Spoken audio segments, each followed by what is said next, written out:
আসসালামু আলাইকুম। তো আমি আজকে আসছি সৌদি আরবের একটা ছোট শহর হাপারাল বাতিনের সানাইয়াতে। তো এখানে কিন্তু কাঁচা বাজার বসেছে, প্রতি শুক্রবারই বসে, কিন্তু এটা সরকারি লোকজন বসতে বাধা দেয়, কেননা পরিপূর্ণ আহ, এটা পরিপূর্ণ নিষেধ, আইনত না, এভাবে বসা নিষেধ খোলাভাবে। তো বাঙালিরা বাজার করে নিয়ে যাচ্ছে, তো যার কারণে প্রতি শুক্রবারই মানুষ চেষ্টা করে বাজার মেলানোর জন্য, কিন্তু সরকারি লোকের জন্য পারে না। তো এখানে কিছু একটা বিক্রি হচ্ছে, এরকম টমেটো, পাতাকপি, আরও কিছু। বাংলাদেশে কিন্তু আমরা সেম এরকমভাবেই বাজার করি, এরকমই মানুষ জড়ো হয়ে থাকে। তো ভালোই লাগে দেখতে, একসাথে মানুষ, বাঙালি, বিভিন্ন দেশের মানুষ।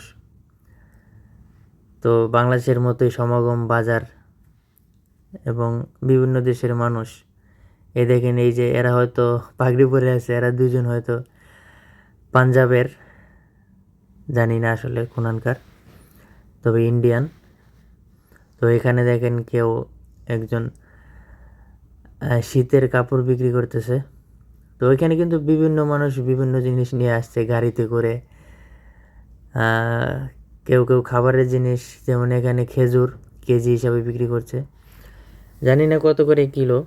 কিন্তু অপরদিকে আরও একজন কিন্তু এখানে কার্টুন হিসাবে বিক্রি করতেছে। তো সে এক কার্টুন 5 রিয়াল বিক্রি করতেছে।